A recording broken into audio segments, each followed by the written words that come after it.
senators from the Baltimore County delegation for being here with us today. We have a little bit of business, but first we're going to hear from, congratulations, by the way, on your recent election. Really nice. We're happy to have you here. And thank you, Justin. I see you got us going live. I appreciate that. And we're going to go ahead and give the floor to you, and then we'll leave a little time for a question or two at the end. And thank you so much for being here today. Well, thank you, Mr. Chairman. Thank you for the invitation to join you and to Delegate Jackson, the Vice Chair, and to Speaker Jones, if she's with us, and to all of you. And thank you for your congratulations. Let me congratulate all of you.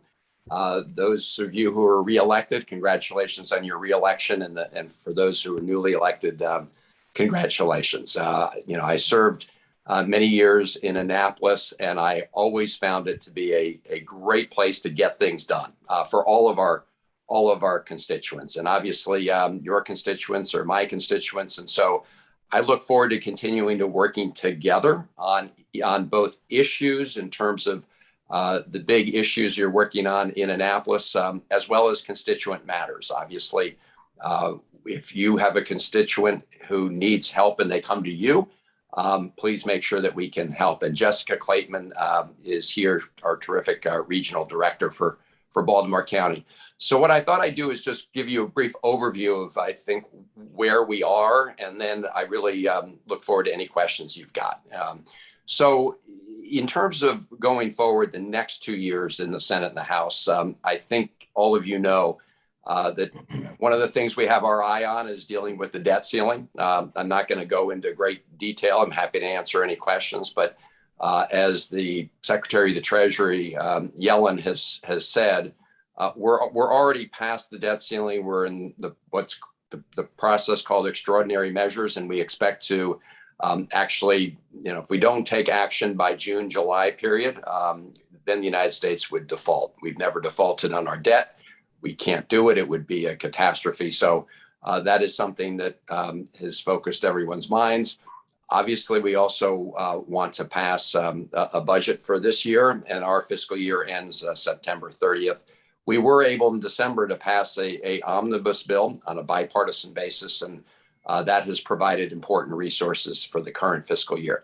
So a lot of what we're focused on, when I say we, Senator Cardin, myself, and the delegation, is working with you, the state of Maryland, and counties like the county executive and the county council, Oshefsky and the council in Baltimore County, to make sure that we maximize Maryland and Baltimore County's use of funds that will be coming to Maryland and funds that have already come to Maryland. I just want to outline a couple categories, because as you go through your 90-day session, I think it's helpful to know what's out there in your budget from the federal government or coming in to your budgets.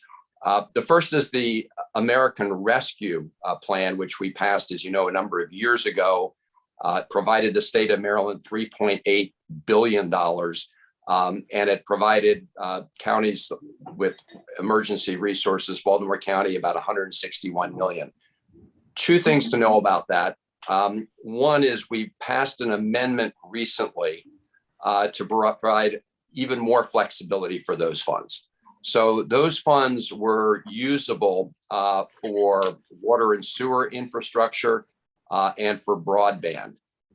They're now available to be used for many broader transportation investments, whether that's in the county or at the state level. So to the extent there are unused federal funds, either in the state coffers, and there are some, or in the county coffers, there's expanded flexibility there. So I thought I would just flag that. In addition, the infrastructure modernization bill that we passed will provide $8 billion to the state of Maryland over the next 5 years. The first tranche and formula funds already arrived. So I would encourage you to sort of track that through the Department of Transportation and other areas as well. Water and sewer is obviously a big issue for everybody, and I know it's an especially a special focus right now in Baltimore County. And so there are those resources for that purpose. One thing I hope we will all focus on is the federal funds that are out there under the infrastructure modernization plan that we can compete with. So I hope as you talk to folks from the new governor's office, and I'm very excited with the new governor and lieutenant governor, as you talk to them and among yourselves, there's about $150 billion in federal funds from the infrastructure modernization bill for competitive purposes. In other words, the state can compete, Baltimore County can compete, others can compete for those funds, their federal grant monies. So I know we're working to organize ourselves as a state to do exactly that. And finally, on the Inflation Reduction Act, there are lots of pieces to that, but one of the really important parts is to incentivize the deployment of more clean energy. And as you know, Baltimore County is really well positioned to become a national center for clean energy, because at the old Bethlehem Steel site, Trade Point Atlantic, they are now going to be fabricating wind turbines for Maryland's offshore wind. We have two big offshore wind projects, U.S. Wind and Ørsted. And we are positioned with the Inflation Reduction Act incentives and resources to really maximize our potential there. And I think, as you know, it's been projected that those projects can create over 10,000 jobs. So this is a big deal. That's one aspect of the Inflation Reduction Act. So let me end there. I'm happy to try and answer any questions. And again, I look forward to coordinating with all of you as a delegation, but also as individual members of the House of Delegates. If I can be helpful and my team can be helpful in any way, let me know. Thank you very much, Senator. And we certainly appreciate your time and being here this morning. We have time for some questions. If anybody would like to, please just raise your hand in the way that we do, with a little hand in the corner, and I'll be happy to recognize you and you can pose a question. I'm going to give you a second to think, because everybody doesn't always want to go first on these. So I'll hold for a second.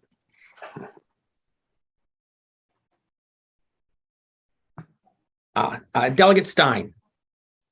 Thank you, Mr. Chairman. Good to see you, Senator. Thanks for your presentation and always being there for Baltimore County. My question has to do with the looming debt crisis. What would happen if for some reason there was not an agreement on moving forward on the debt limit to the flow of federal funds to Maryland? Would that stop? I mean, would payments for different programs that the state gets reimbursed for, or grants, would those suddenly be held up? Or is it too hard to predict the impact? Well, thank you for asking that question. And I do, before I answer that, I understand we're also joined by Senator Washington and Senator Brooks. Didn't want to exclude the senators. Congratulations to all of you as well in terms of your reelection. So Delegate Stein, this is exactly the right question to ask. And the answer is there will be huge disruptions to federal funds that flow to the state of Maryland. It's hard to predict exactly which flows of money will be interrupted. But when the United States doesn't have the capacity to meet its obligations anymore, the Treasury Department is going to have to decide where it's going to deploy the resources. So, do you pay your Social Security checks? Do you pay Medicare and make sure doctors get paid so that they can keep providing services to our constituents? Do you not send Maryland the funds for the infrastructure modernization bill, the next tranche? I mean, the reality is, if the United States of America does not, fulfill its full faith and credit, you're going to have immediate impacts on Maryland, on American households, and the greater economy, because, you know, people around the country, around the world, are going to wake up and say, "Oh my God, United States, we can't trust them to pay their bills." And so, in addition to the impacts it's going to have on Maryland, which would be severe, and households in Maryland, it will also have a broad impact on every American in terms of increased interest rates when you go to buy a car or get a mortgage for your house.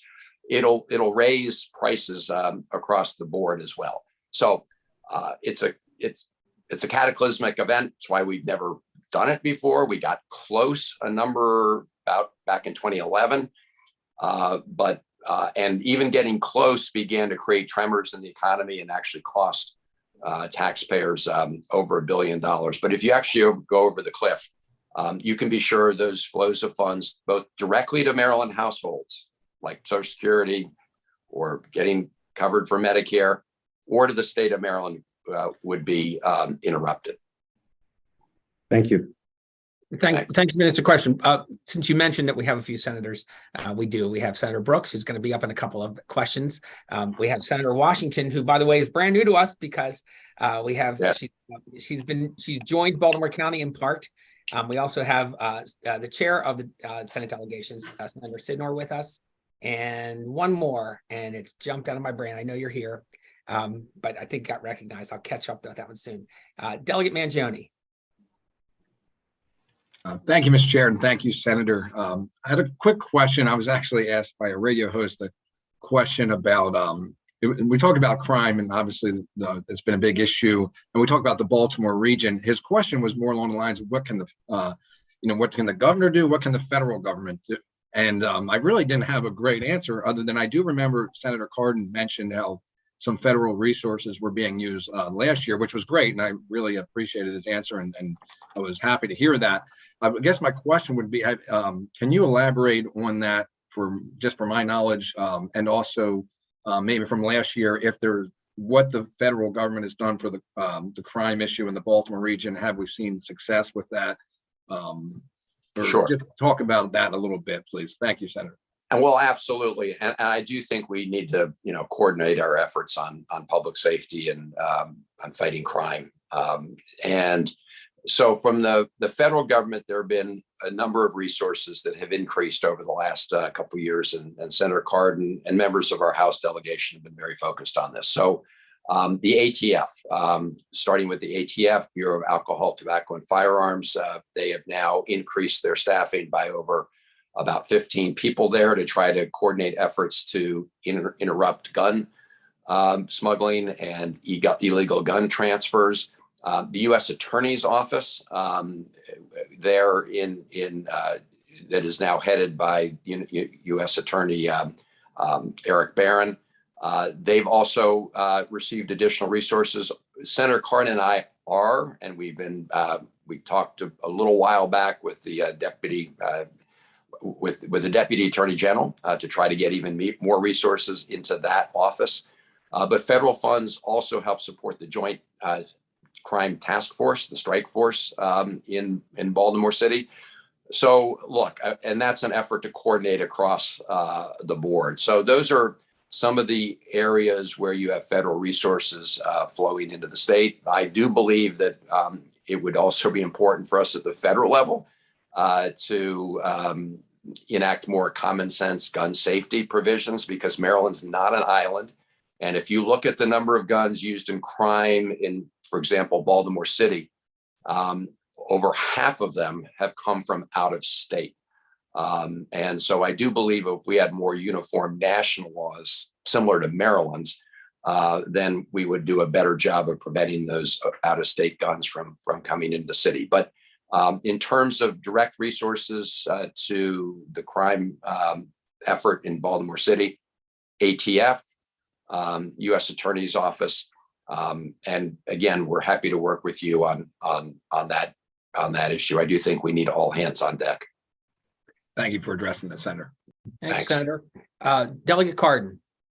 Thank you very much, Mr. Chair. Thank you, Senator, for being here as you do every year. And Jessica's doing a great job, and you are always doing a fantastic job. So I just wanted to ask, so one of the things I noticed last year was when the infrastructure bill was passed, there was a tremendous amount of effort by the administration to ramp up the legal team in anticipating litigation, particularly if one or both of the chambers changed hands, the House changed to a Republican majority.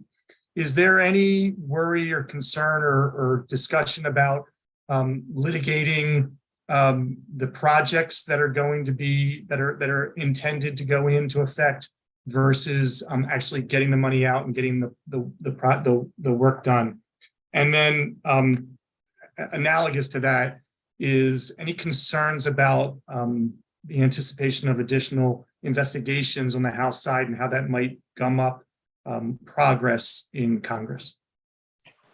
So, Delegate Card, thank you for your leadership and for those questions.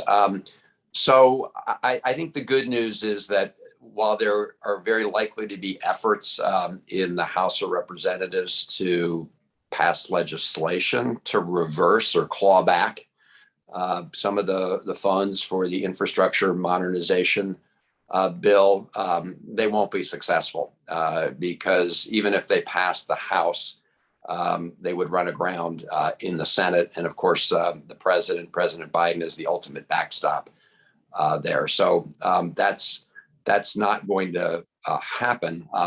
Although I will say, to Delegate Stein's point, I mean, if you had a default on the debt, it would obviously create havoc, not just when it comes to infrastructure money, but for across the board, Social Security, Medicare, everything.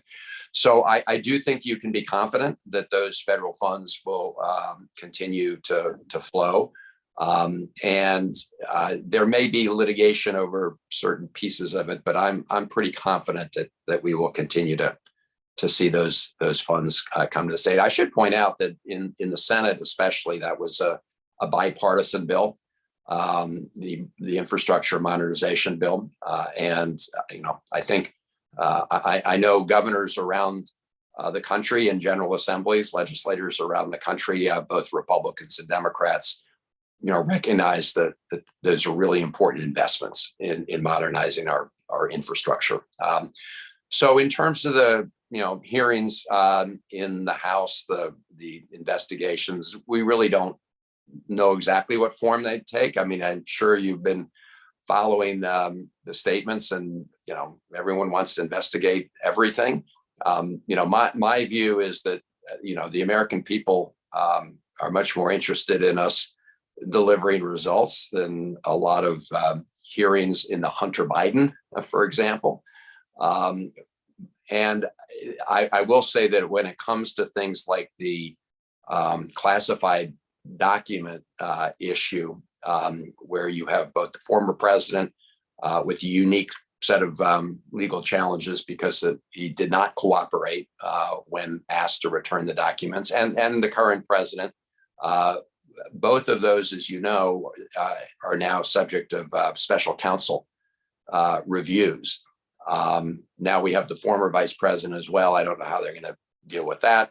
But those reviews, as you know, in the case of the current president, we've got the former U.S. attorney from Maryland, who is leading that investigation. And, my experience was that, he was a person of principle. So we'll see where all that goes. But just, I think it will consume an awful lot of House time and resources that could probably be better spent trying to continue to deliver results for the American people.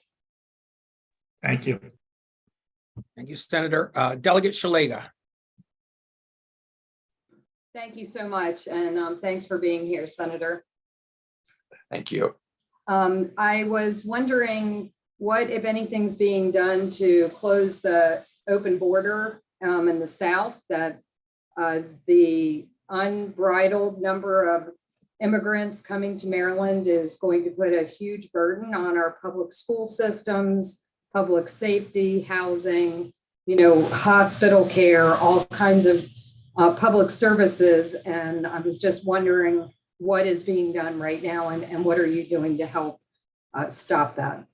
Sure. Look, I agree that we have a sort of a broken immigration system. I think the long-term answer to that has been always the comprehensive immigration bill, which would focus even more resources on border security, as well as, create a pathway for dreamers and people who are here on DACA and others. But you're right. In the meantime, we do need to make sure that we address the border situation. And the president just earlier this month developed a new strategy of both, carrots and sticks, penalties, and incentives for people to stay in home countries and apply from there. So what they've done is keep in place Title 42, but with respect to the countries that have been the major source of immigrants, in many cases fleeing authoritarian regimes. We're talking now Venezuela, we're talking Cuba, obviously the situation in Haiti. In those countries right now, if you come to there's a process now for applying in country. And if you come to the border and are apprehended at the border, you're disqualified from seeking asylum through your home country offices. And look, it's a relatively new policy, but between December and January, they did see a 90% decrease in people crossing the border from those countries. Nicaragua was the other one. It was Cuba, Nicaragua, Haiti, and Venezuela. The Venezuela part of this had been in place for some time, and because it had been successful in dramatically reducing the numbers of Venezuelans who were just showing up at the border, they decided to extend that policy to the other three countries where we're seeing a major increase in flows. So in addition, there have been more resources provided to border towns to better absorb those refugees or those and immigrants coming across. And finally, we do need, and this has been for the most part, a bipartisan belief that we need to increase the number of people who can process asylum requests that do come when people do appear at the border, so that they can be determined very quickly whether or not they qualify. If they do, they're admitted to the United States, but if they don't, and the great majority don't, then they are turned back if they don't meet those criteria. So that is the current policy. Now, in addition to that, we have seen a large increase in Ukrainian refugees, and that includes there are about $2.4 billion to help states and local jurisdictions absorb Ukrainian refugees. Well, it sounds like a good start, Senator, but certainly doesn't address the gotaways, over a million, and just the unfettered access to our country and the lack of will to really do something substantial. So I would encourage you to join an effort to try to fix that serious problem. Well, Delegate Szeliga, I agree that we have a problem, a border problem, but I also believe that the long-term solution to this has been a comprehensive immigration bill. And I can assure you we're continuing discussions. We've come close in the past to getting a bipartisan agreement. I mean, years and years ago, there was a bipartisan agreement that passed the Senate, but never had a vote in the House. But I agree that there's a continuing issue with respect to the border. And I do believe these policies that the president just implemented will be successful, and we'll work with him and others to try to make sure that they are. Thank you, Senator. Okay, we have time for about two more questions, and I see two hands. So we'll go to Senator Brooks. Wow, that has a nice ring to it. Thank you very much. Well, thank you, Chair. Good morning, Senator Webb, Senator, it's certainly good to see you this morning, and Senator Van Hollings. A question: the red line. You know, that's a top priority for our newly elected governor, and also the leadership in the House. And if my memory serves me correct, our federal partners has at least carved out some funds in that infrastructure modernization bill to make sure that can proceed. So I just want to thank you for that, and I just wanted to make sure too that I am accurate when I said that, that there were some funds in the infrastructure modernization bill to help with that, get that project revived.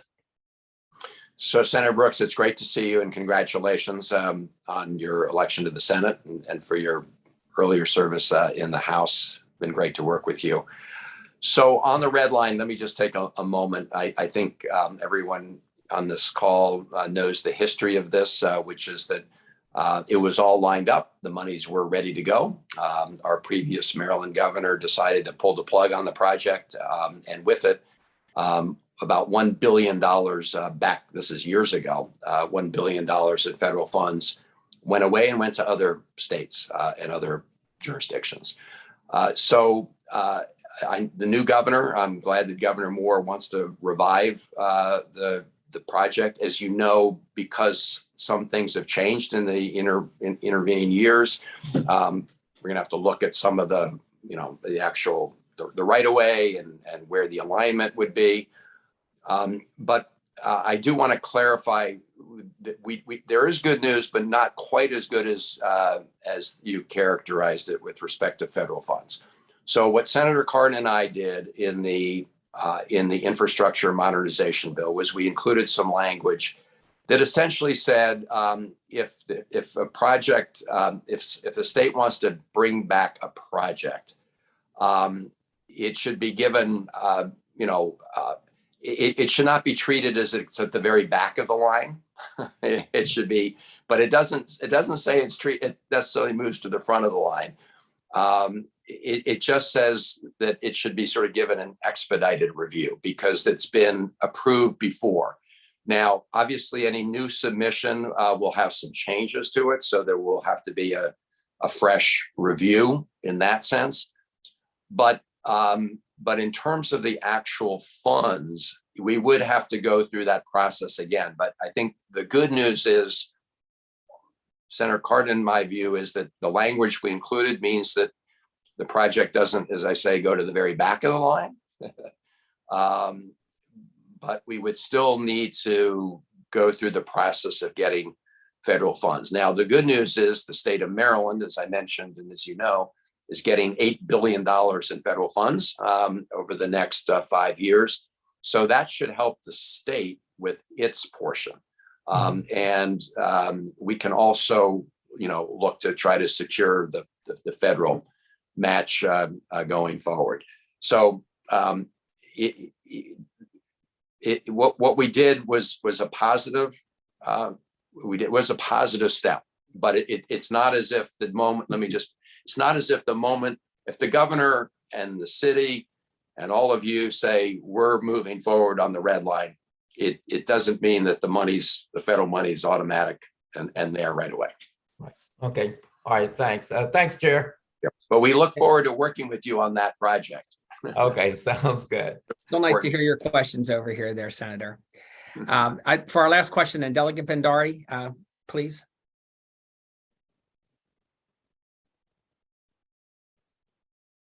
You're probably muted, so we'd love to hear what you're saying. Oh, thank you, Mr. Chair. Can you hear me? Yes, we can hear you. Very Good morning. Yeah.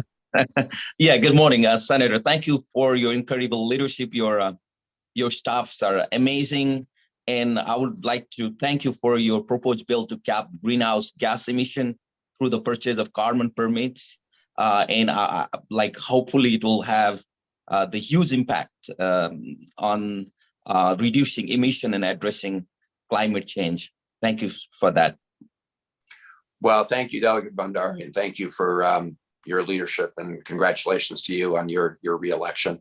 So look, there are a number of measures we've implemented and some more that we would like to implement, dealing with the issue of climate change, which, as I think everyone knows, is already imposing costs on our state, the country, and obviously the world. And so we want to focus resources in two ways. One is to slow and reverse the global warming and the impacts, but also provide funds to mitigate the damage that's here and now. I mean, this is not Baltimore County, but for example, in Annapolis, you're seeing sea level rise, and there are going to be a number of issues we have to deal with there. But in terms of going forward, thank you for mentioning that piece of legislation. We're continuing to work on that. We were able to include a number of measures that I've worked on in past years in the Inflation Reduction Act, which passed. And that legislation will provide really important incentives for the more rapid deployment of clean energy. I mentioned earlier, on this call, the issue of the offshore wind in Maryland. The monies from the Inflation Reduction Act, the incentives, the tax incentives, are really essential for the viability of those two projects. And we're all going to have to work together as we go forward. One thing I want to mention, because I think all of you, and together with the federal delegation, can play an important role in informing our constituents. There are a number of proposals, and you may have already been hearing about some, that are going to provide consumer rebates for two things. One is for people to go out and buy more electric appliances to try to electrify their homes, so that we reduce carbon emissions, a lot of which come from buildings. Those, they're already beginning. Your President Biden's already tweeting about them. They're trying to make the public more familiar with the different kinds of rebates that will be available to consumers to go buy a much more efficient electric appliance. In addition, something I worked on and we included in the bill, it was called the Hope for Homes Act. It also provides homeowners with rebates for making their homes more energy efficient. And we've had a number of events in the Baltimore area, trying to, publicize the fact that this is coming. I will say they have not finalized on the second part. They've not finalized all the guidelines. And so, but this is something to be on the lookout for in the coming months. And I think if we should all work together to try to make sure our constituents know what's available. Thank you. Thank you, Senator. And I did announce the end of questioning. I'm sure I see another hand up or two. If somebody has a question for you, I know you'd be available to talk to any delegate in the delegation. I will say, as a point of pride, that we're 2020. All of us are here from the House delegation today, so everyone has had a chance to listen to you. And we thank you very much for coming and for answering what were some excellent questions by the delegation. And I think you acquitted yourself nicely with your answers to them with some real information. And we really appreciate you being here. And you can stay if you want, but I know you got stuff to do. Let me, Chairman Eversole, thank you very much. Thank you for and thank all of you for being here this morning. And most importantly, thank you for all you're doing for the state of Maryland in the general. Best wishes for a great session. Thank you. Thank you so much. And so now moving on, I will say, if you're a senator and you would like to stay and listen to the testimony on the bills that we're about to move to, you're welcome to stay here. Some of them you may be seeing, so it wouldn't hurt if you have the time and the inclination, you can hang around. But if not, you can just wait for us to throw them across the road to you. Some of them will come your way. We're going to have testimony on 6 bills this morning. We're going to move to that. I will tell you that there will be no time limitation on the sponsor, but you all know that we have a tight time frame when it comes to this. I think we're going to be fine today. but it's good for us to get in the practice of making our testimony on our bills as concise as possible and still understandable. When we have witnesses will be limited to 2 minutes, and we will try to hold to that as consistently as possible in going forward on that. If you are interested in looking at the documents that attached, as we did last year in delegation and we're doing this year, there is a Google folder. If you don't have the link to it, Justin's going to place the link to that folder in the chat, and that will allow you to access the bills and any testimony that's been submitted, and also a bill summary by our very own Tatiana Hill. And so if you will, that gives you a place to look for them if you're not sure. So, we're not handing out paper testimony, not only because we're online, but also because we don't want to use a lot of paper. There's no need to. They can be accessed. And so with that, we're going to move, and we have the order is not exactly the same as on the agenda. The first bill we're going to take up is going to be House Bill 248, a Baltimore County Class B ECF and DCF. This has to do with liquor licensing.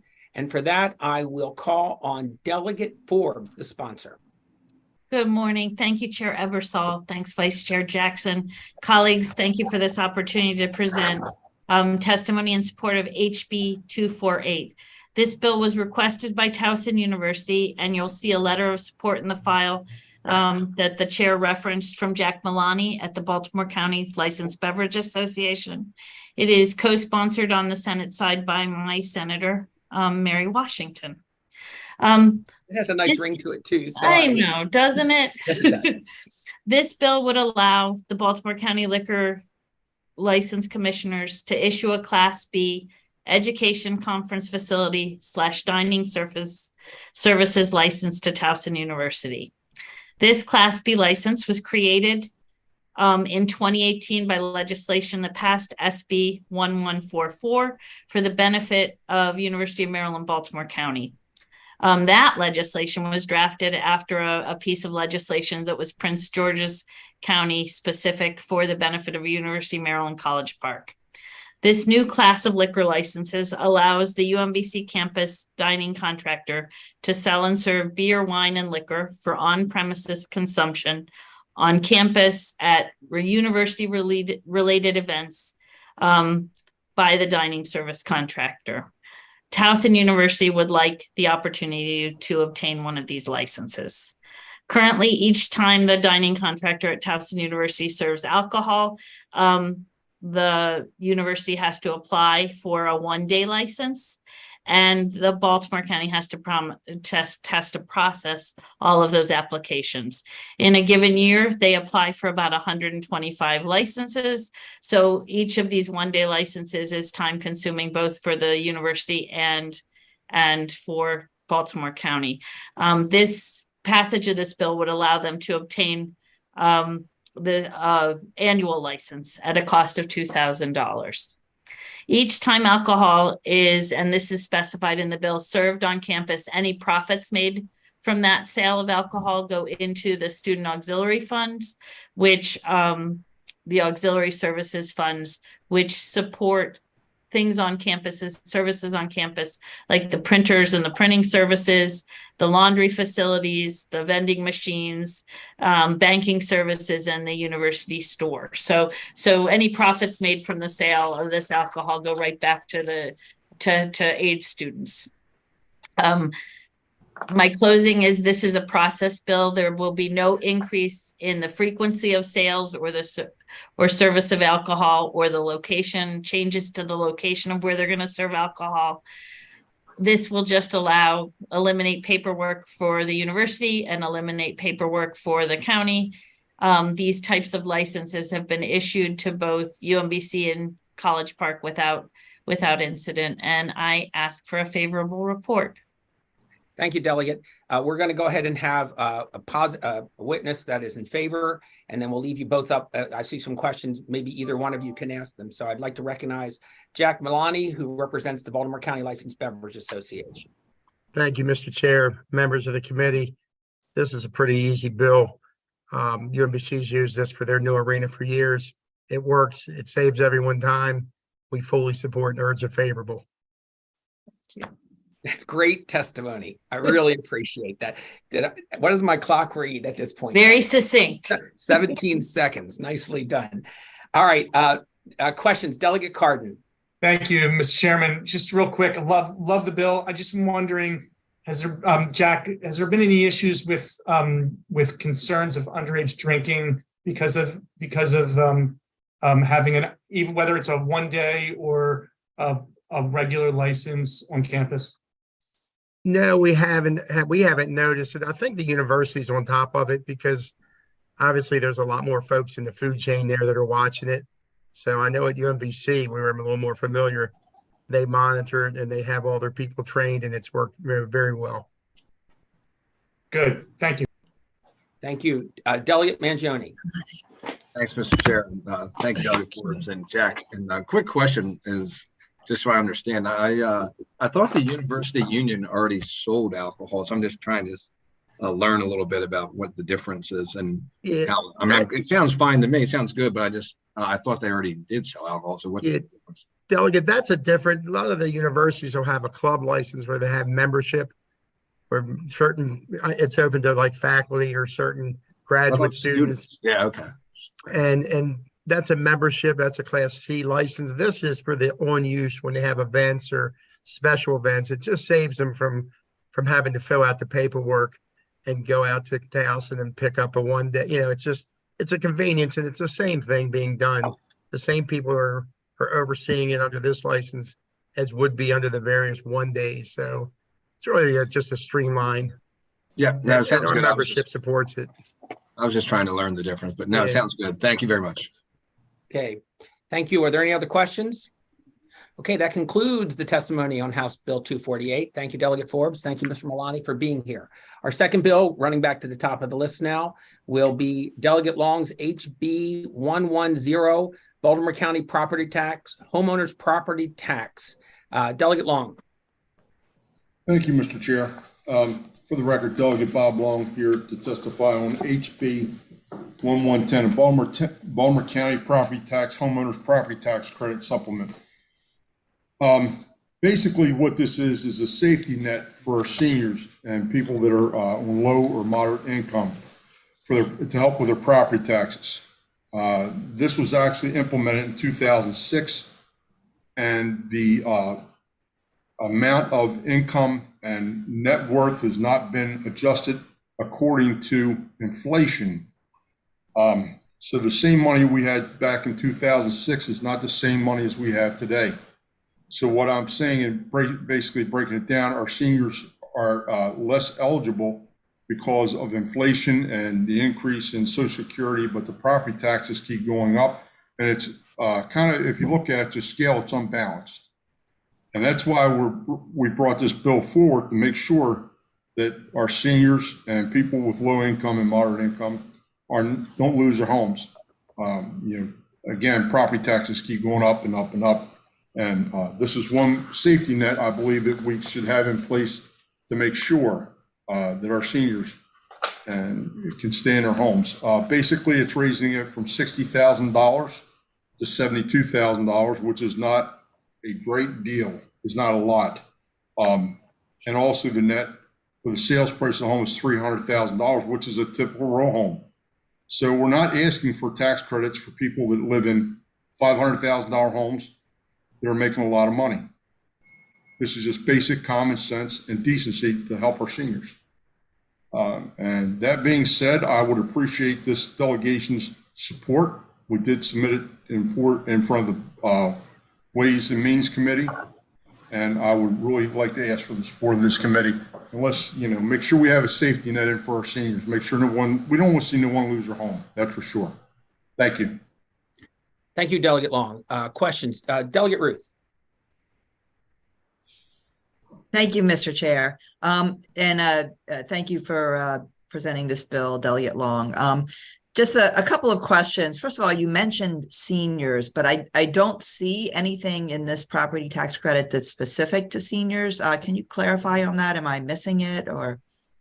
Well, no, it doesn't specifically say seniors, but it does go by income. And most of our seniors are on fixed income.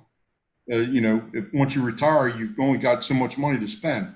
And this does help with not only seniors, but moderate and low income households that own property.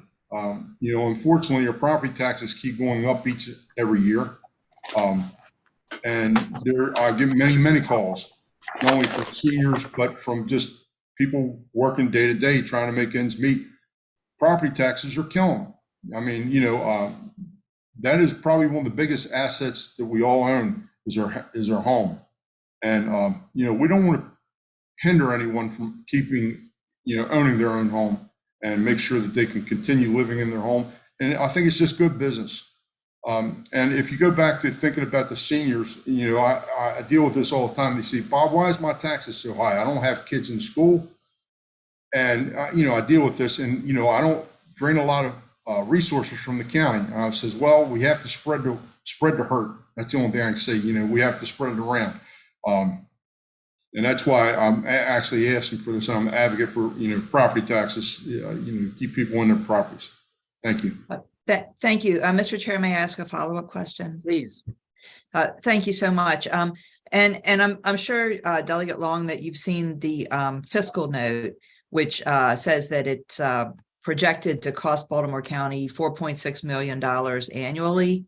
And the opposition letter from Baltimore County because of the loss of revenues. And, certainly we don't want people to lose their homes, but $4.6 million is a lot. And I just wondered if you have any suggestions for how the county, where you think the county might want to make cuts to deal with that loss in revenues? That's way beyond my purview.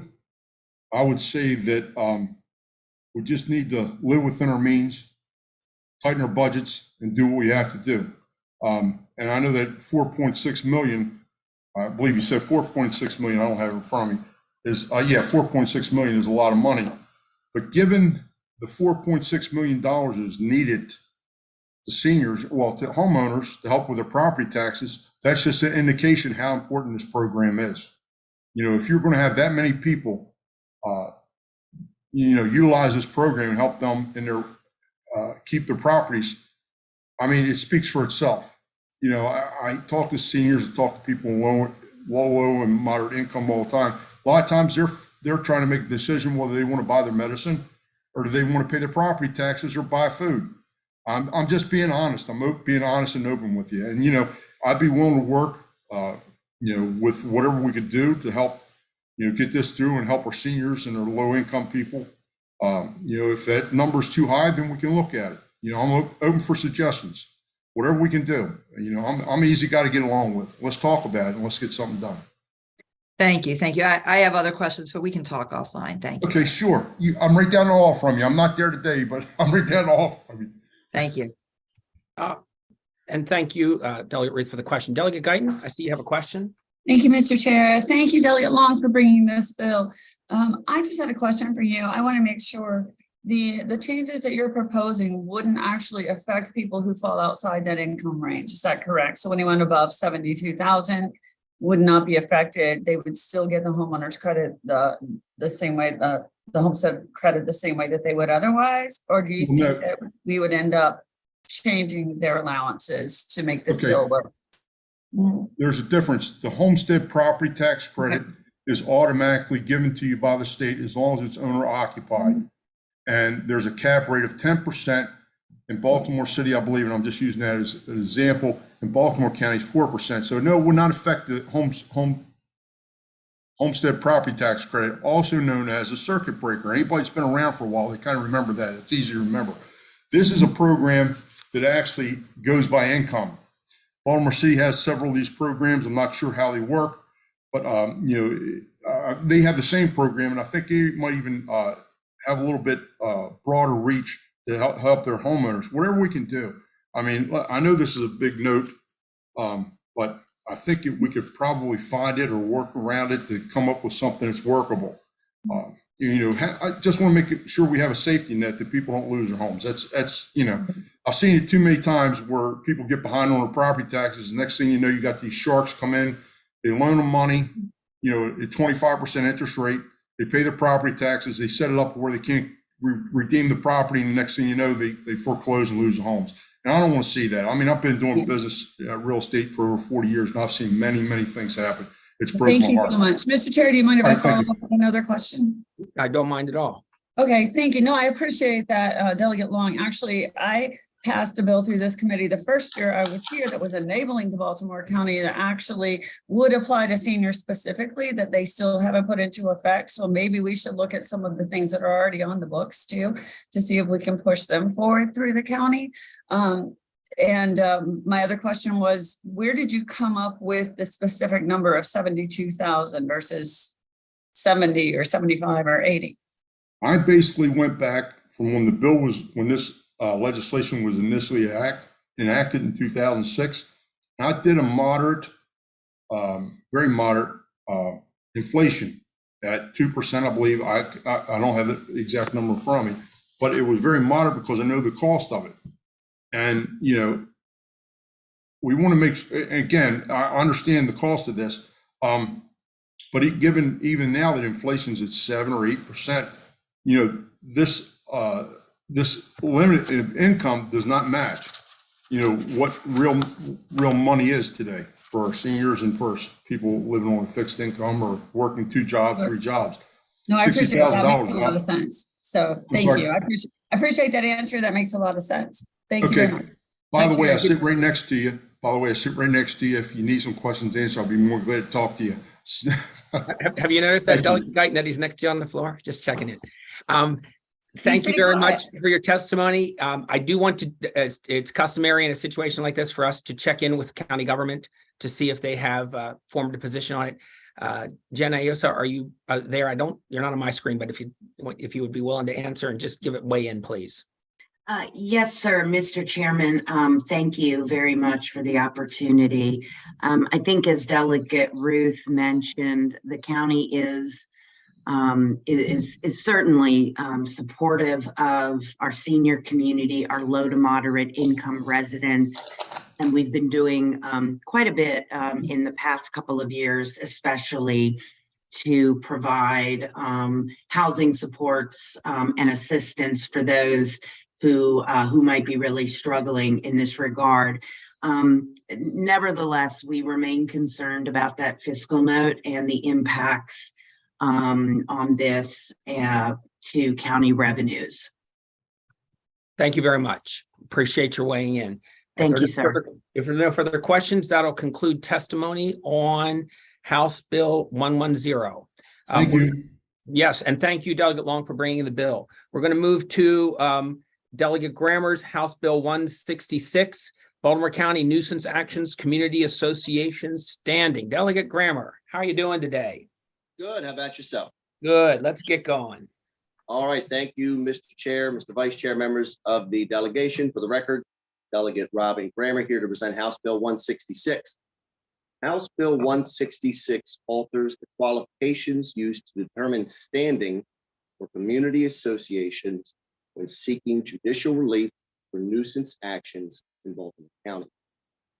If this bill looks familiar, this was originally sponsored by Senator Sidnor, which I went to sponsor in the House when he moved to the Senate. This bill has passed both the House and the Senate, but not in the same year.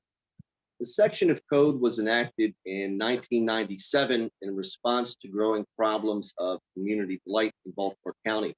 Our county was one of several in central Maryland that put in place similar language to deal with community blight issues and empower community associations to seek relief for these issues. However, the current language of this section of statute is prohibitive to the functional use of the code. Specifically, the household requirements, dues requirements, and bonding requirements under the code make it impractical and out of step with how modern community associations work. Baltimore County has significant and growing problems with community blight. Most frequently, the problems center around health issues related to trash or rats or hazardous chemicals. One problematic actor can create a huge problem for a street or a community. This section of code exists for a purpose that should be functional. This bill attempts to make it functional so that we can attempt to address community blight issues that impact the poor communities of the county, and so that we can empower community associations to speak up for these issues. Thanks for the opportunity to present House Bill 166, and I'd be happy to take questions, and I would ask for a favor. Thank you, Delegate Grammer. I don't see any hands up, so I'm going to assume that we don't have any questions, and we have no one testifying on either side of support or opposing this bill. So stretching it out just a second, I think we're done with the testimony on House Bill 166. Delegate Grammer, we'll keep you on point here, and we're going to have a moment of levity here while we tell you that you are going to have to hear about a coffee bill again, okay? Through no fault of Delegate Grammer's, I will tell you. House Bill, see if I can get the right one here.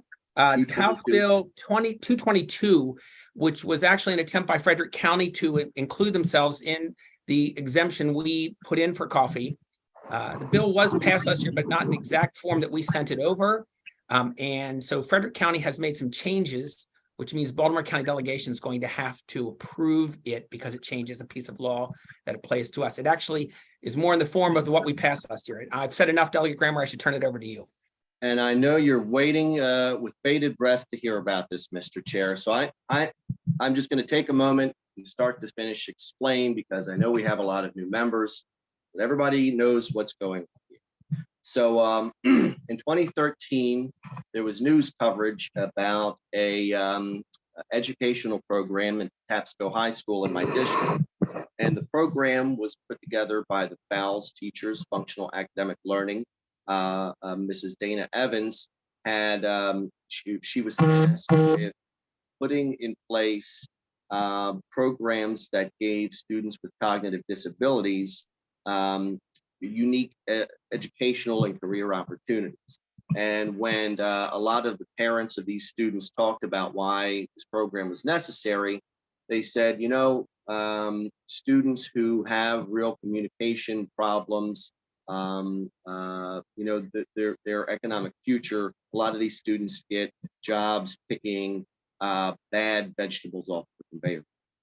So they were really looking for some kind of program that would not only give these students with cognitive disabilities a leg up, but would also enhance their ability to communicate with other students. Because when you have a cognitive disability, most frequently that's what you struggle with: communication skills, interacting with the public. And Ms. Evans tried several programs, and the one that she found most effective was the coffee stand. And Tapsco High School, I'm looking for the word here, their mascot is the Tapsco Patriot. So they put together what they called the Patriot Java Stuff. And it was a simple coffee stand. It was a Keurig machine, and they served simple breakfast foods, bagels, fresh fruit. And, you know, they found that this program was super duper duper effective, and everybody loved it. The kids loved it. The parents loved it. It started to get news coverage. It was in all the local news stations. And you know, WJZ, Fox came in this local program, which sounds relatively simple. It was such a feel-good story that it was in the news for 2 or 3 days. But what happened at that point was that the Maryland Department of Education saw the news coverage, and they shut the program down. They said you can't serve caffeinated beverages as part of as part of a public school program. They really had a problem with the idea that kids were serving coffee. So that was 10 years ago. So we sponsored what we call the Java Act. And what the Java Act did was create a limited situation in which these kids could operate what was really a super duper effective solution for these students who had unique economic challenges. So at first it was a statewide bill, and in 2014 people had a problem with that, despite the fact that it was operating all over the state.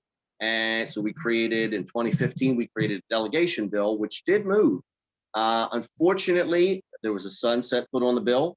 And while with the passage of that initial bill, we reopened the Patriot Java style. Well, then Miss Dana Evans came back and said, well, we have more schools that want to do this, so you have to go back and bring the legislation again. I said, okay. And over the subsequent years, we had to pass a bill several times because schools across Baltimore County wanted this program. So right now we have these are all high schools: Lansdowne, Milford Mill, Chesapeake, Owings Mills, Overly, Patapsco, Delaney, Perry Hall, Franklin, Hereford, and Kenwood. So we've had to come back several times to tweak this language. There are currently schools in Baltimore County who need the language tweaked again, but there are also schools in other counties that need the language tweaked to include them, including Frederick. So this is actually not my bill, but the chair has asked me to explain it. But being that it is code that has thus far impacted Baltimore County exclusively, we wanted to clarify for everybody what this is.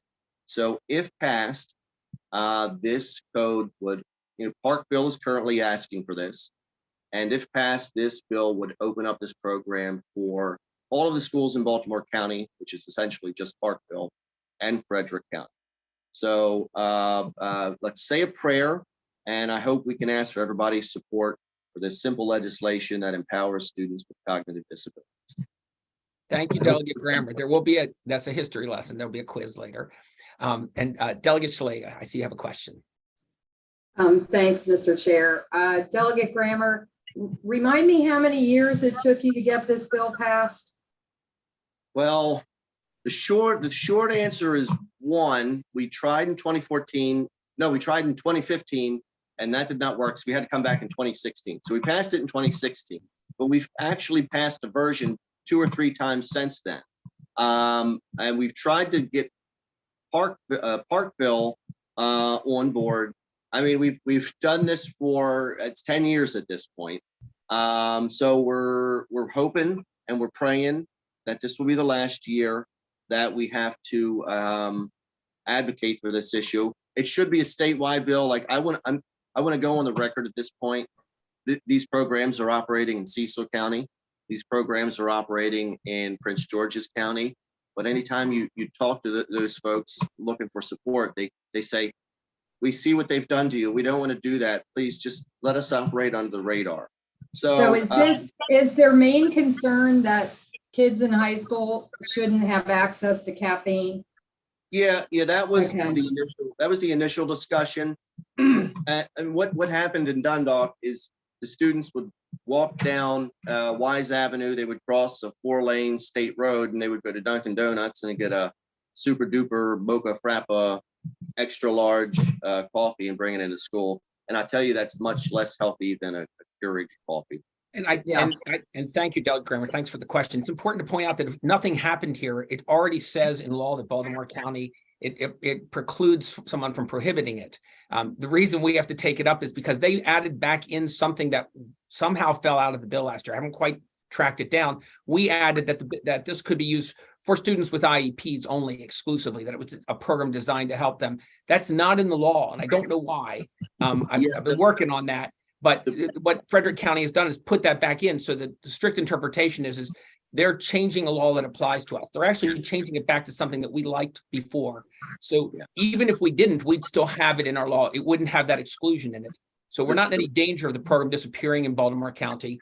We just want to help Frederick, but unfortunately, since they made a few changes, we have to approve those changes since since our name is in the bill and in the law. So it's more of a rubber stamp. The bill is that at one point the language was changed to grandfather all the old schools, and so if you look at that June 30th, 2018, if there's a school in Baltimore County who didn't get that, they're excluded. So to be fair, that Frederick County is removing that exclusion also. So we want to consider that as something if we felt that's something we wanted to do. If you put them next to each other, you're going to be amazed what you see.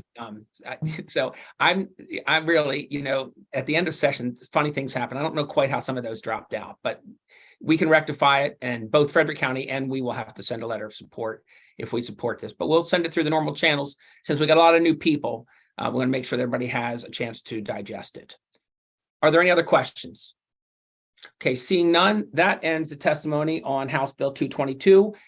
There are two bills by a conspicuous sponsor, and so I'm going to hand over the metaphoric gavel to the Vice Chair, Delegate, and we'll call him Chair Carl Jackson, while I testify these two bills. Chair Jackson. Thank you, Chair Ebersol. I guess we have two chairs today. You can call me delegate now, I suppose. Okay, we will be hearing Bill HB 175, Baltimore County Board of Education, student member voting. The sponsor of the bill is Chair Ebersol. You have the floor. Thank you very much. Many of you have seen this bill before. Some of you who weren't in the delegation last year are probably familiar with it. This is a bill that would reduce the restrictions on the voting rights of the student member of the board. Currently, there's a number of things they can't vote on, including personnel issues and discipline issues. But one that they can't vote on is the budget. And it's my contention that being able to vote on policy but not being able to vote on the budget is frequently not being able to vote on policy at all if you can't vote on the budget to support it. We passed this bill out of this delegation last year. I will say it was not unanimous. And the Senate took it up also and also passed it. This bill made it to the governor's desk. He vetoed it.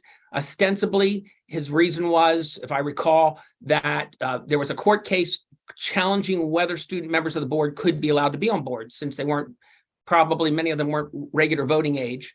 That court case was pending. It was my opinion then that we could pass the bill, and if the court ruled against them, that would just change the law. But that's irrelevant now, because the court has said that there's wide latitude in who may serve on a board, and we can set law to put people on that we see fit. So now that barrier no longer exists. I will only say that in my years of seeing student members of the board, they are some of the most outstanding members of our community. And I often contend that they work a little harder than some of the other board members, not because they're harder workers, but because they have a bias against them, because some people feel that their age hampers them. And so they work very hard to prove themselves out. And so I can go into some details, but we've actually got two people here. Mr. Chair, with your permission, we can bring them first, and then we can all take questions if that's all right with you. Yes. Okay, so I don't know, I probably wasn't thorough enough to give you a witness list, so I'm going to tell the person who's here. Sorry, I should have done that. Thank you. It's okay. So we have the current student member of the board, Roa Hassan, and I'd like to introduce her. Hello, good morning, honorable members of the Baltimore County delegation. It is an honor to testify before you all today. Yet before I continue, I do want to make it clear that today I speak to you as an individual and not on behalf of the Board of Education. Members of the delegation, my name is Roa Hassan. I am the proud 42nd Baltimore County Public School student member of the board, representing over 111,000 students in Baltimore County. Today, I ask you the monumental question, for whom do you serve? My answer, as I took an oath, just as you all have, has always been the students. In every moment of my tenure and prior to that, I have committed to sharing my seat and to empowering the students in our schoolhouses. Committee members, I ask if you're willing to commit to the same as you support the direct empowerment of students in our system. I ask if your promises for stronger educational systems are one that have not only valued students' needs, but their input and influence. Our students are consciously and constantly aware of our system as we are present every single school day. We are the first to see the gaps in our education. Student members are built by the concept that we build and are built by our system. My vote means more than one individual, than one community. My vote means the conjunction of all BCPS students and serving in their best interests. Not only do our SMOBs see their individual school environment, but they see that of others, and the interactions they have are priceless as we make such monumental decisions. We can no longer have billion-dollar budgets that are not influenced by those who are directly impacted by it. We cannot fulfill our role of advocating for the students if we cannot guarantee the provision of major and long-term fiscal resources to support our students. Until we not only have input, but influence in the processes that will improve our systems, we will continue to find gaps. The only required difference between myself and my colleagues on the board is age. We understand the weight of taxpayer dollars because they come right back to us, and they are the dollars of our homes just as they are yours. Committee members, I ask you to report favorably on this bill and entrust my successors with making the best decisions for our students, as we too are both stakeholders and representatives. I ask that we all work conjunctly and advocate for the needs of every single student in the county, that we represent them with the student member. As I shared with students on my campaign trail, we the students are power, and we the students will rise. Thank you for your time. I'm happy to answer any questions.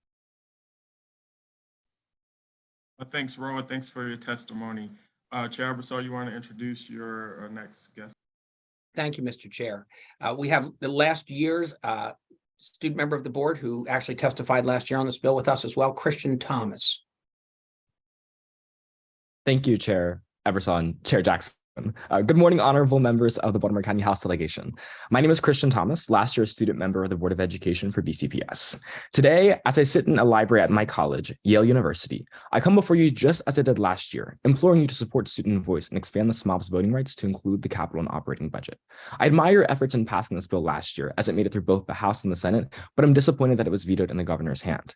Governor Hogan states that his reason for veto was due to pending litigation before the MD Court of Appeals on the constitutionality of students on boards of education. In a 7-0 decision on August 25th, 2022, the court ruled that SMOBs are in fact constitutional. Thus, I see no reason why this bill would be vetoed again. As such, today I want to present you with a few reminders as to the importance of this bill. First, the importance of student voice. The student member of the Board of Education is the only direct link between students and the governance of our school system. To shut student voice out of the conversation in arguably the most important role of the board, the budget, is just preposterous. It completely defeats the purpose of having students engage and advocate for these issues. I remind you, delegates, that this practice has existed in Anne Arundel County Public Schools for over 42 years. Last year's SMOB, Bumi Omizore, fought to secure over $2 million in the budget to set the board in compliance with a bill to institute free menstrual hygiene products in bathrooms throughout the school system. Over the span of 4 decades, Anne Arundel County has reaped the benefits of having a student who can vote on the budget. In Montgomery County, the student member of the board has had the voting rights on the budget for over 7 years. This past year alone has shown the power of this practice, with Hannah Oluni, now a student at Harvard, making motions and fighting to secure $1.6 million in mental health funding for telehealth counseling services, as well as $1.2 million in funding to correct differences in unequal course offerings. To speak to the maturity and character of former Baltimore County student member of the boards, I'd like to mention the following. 2 SMOBs are currently at Yale. 1 graduated from Harvard. 1 graduated from Georgetown. At least 2, to my knowledge, has served as legislative interns for you all in the Maryland General Assembly. 1 is currently at Drexel Law School. 1 is a Truman Scholar. 1 is a current realtor selling multi-million-dollar homes in the DMV area. 1 is our current Baltimore County executive, and so much more. So I believe it is a farce to question the aptitude of SMOBs on this matter. Delegates, I implore you to finish the work you started last year and push this bill to the governor's desk. The Maryland Court of Appeals has ruled that it is in fact constitutional for students to serve on boards of education. There is concrete evidence of the incredible accomplishments students on the boards of education, given this power, have been able to do. I think that I've proven the aptitude of our student members of the boards by their incredible accomplishments after their tenure. And as someone who sat on the dais and had to force votes in order to allow myself to even speak on budgetary matters on behalf of students, I'd argue that if you have any respect for students' voices, there's really no other option than for you to support this bill. Thank you. Thank you, Christian. It's good to see you, and we're proud of you, and thank you for your service to the school board. Colleagues, are there any questions for the sponsor and or the panel member? Delegate Mangione.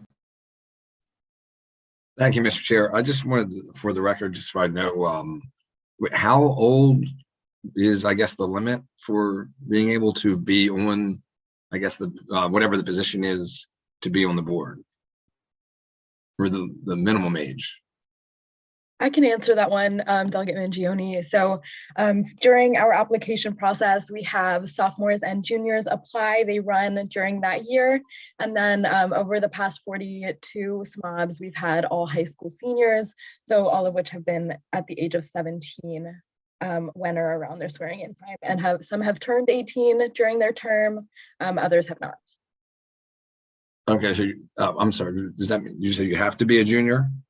So you have to be at least a junior to hold the position.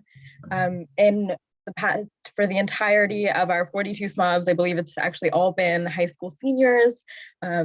solely because the application process tends to work like that. However, sophomores and juniors are welcome to apply, juniors and seniors for the position.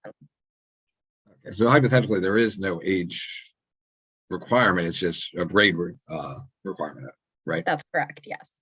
Okay. All right. Thank you for answering that. All right, thank you, Delegate. Delegate Graham. Thank you, Mr. Chair. Thanks everybody for being here. Roa, the question I have for you is, well, the first question anyway, is this. You've mentioned several times you're a representative, you have similar responsibilities in voting. Do you think people of Baltimore County, parents, teachers, students, taxpayers, concerned citizens, do you think they should be able to reach out to you? Do you think they should have that short path to reach out to folks on the Board of Education? Of course, I think it's essential that we are constantly listening to our constituents. I believe that that's something that we must collectively work forward and work towards. I believe that in discussing public hearings and public comments in the last board meeting, we really do want to ensure that all of our stakeholders, parents, teachers, students, staff have access to us, and that the decisions that we make are representative of all of our stakeholders, whether that be students, staff, teachers, all of the above. And I ask that because of this. Since my time here, we've had to pass bills to force the Board of Education to be transparent. They weren't publicizing their agendas. They weren't even taking real votes. The issue I've spoke about the last several years is that the Baltimore County Board of Education is probably the only Board of Education where we don't provide emails or phone numbers so that average people can call board members to talk about problems. A comparison was made to the Anne Arundel Board of Education. I have the Anne Arundel Board up. I have names, I have phone numbers, I have email addresses, so that if someone has a problem, they could reach out to you.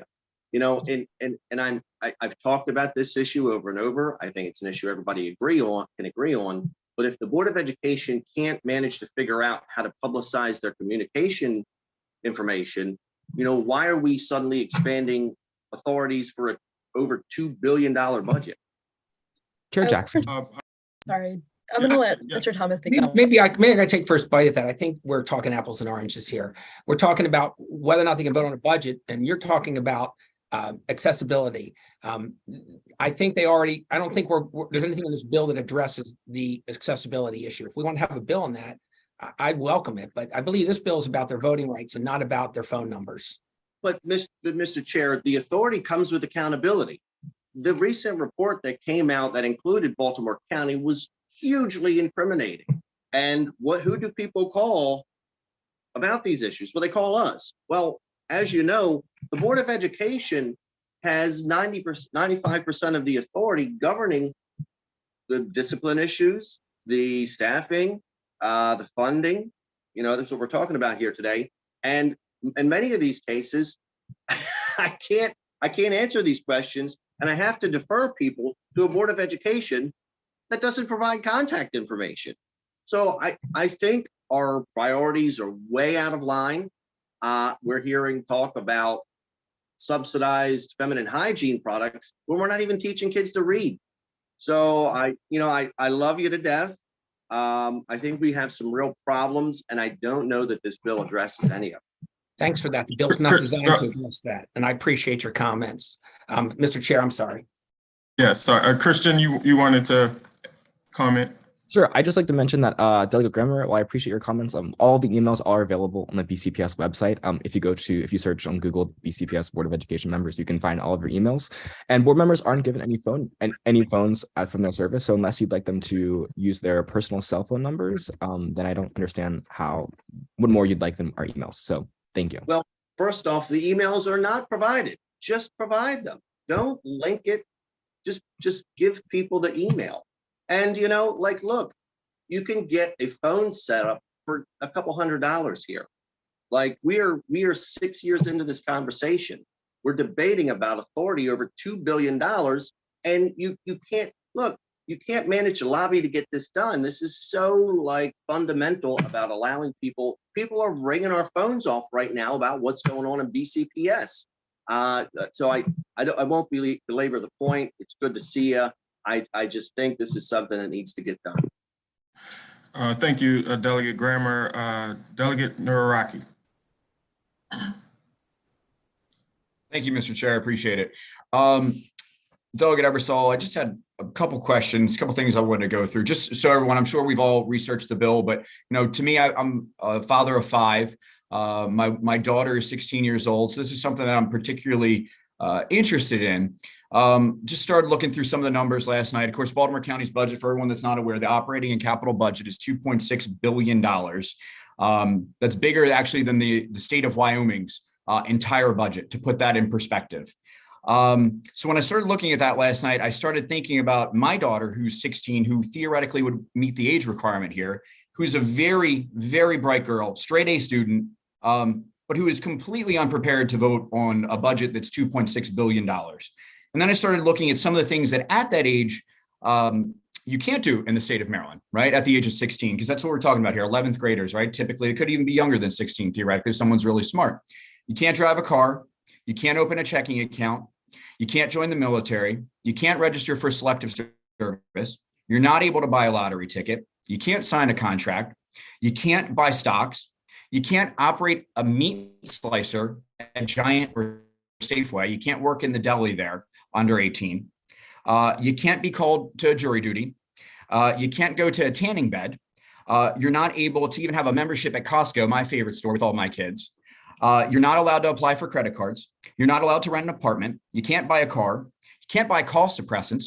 You can't buy spray paint, and you can't rent an Airbnb. So if we're saying that children don't have the maturity to do all of those things, I'm having trouble understanding how we say, though, that a child has the maturity and responsibility to vote on a $2.6 billion budget. So Delegate Ebersol, I just would like to kind of hear your feedback on that. Well, all the things you talked about are things that are not the same as voting on a budget. And in fact, this bill includes training for the student member and for other members of the board, by the way, at this delegation's request last year, in understanding how to manage, how to work the budget. And so I would suggest that they'll be well trained. We're not talking about all the 16-year-olds in the world not being able to use a meat cutter. We're talking about one 16, 17-year-old here. And I believe that one's pretty well vetted and voted. And so I believe that they'd be uniquely qualified. But Delegate, that 16-year-old still can't open a checking account, right? All 16-year-olds can't open a checking account. That's right. But the answer to your question is yes. So, well, thank you, sir. All right, thank you, Delegate Naraki. Delegate Shalaga. Thank you, Mr. Chair.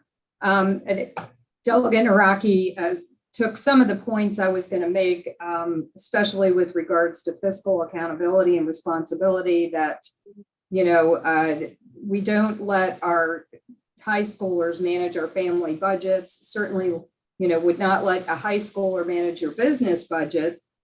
So why would we let a high schooler have a vote on a $2.6 billion budget? But I also find it ironic that Delegate Grammer's bill on the coffee bars that we've talked about for 10 years, the State Department of Education says that they don't even think high schoolers should be able to drink coffee. Last year we debated and passed a bill that said you can't get married until you're 18. The tanning salon bill. We said you can't go get tanning without parents' consent. We've debated at length these juvenile justice bills, and I've been told that the juvenile brain isn't mature enough, and so we shouldn't hold them accountable for some of their actions. Yet here we're saying the juvenile brain is mature enough, they can take $2.6 billion of taxpayer money and have a voice. I certainly think there's a place at the table for student members, and having that opinion there is important, but extending it into taxpayer dollars at this level, I just think it's not the right responsibility we as legislators take when we have to guard taxpayer dollars. Thank you. Thanks, Mr. Chair. I didn't hear a question in there, so Yeah, thank you. was I that appreciate a your comments. question or a comment, Delegate?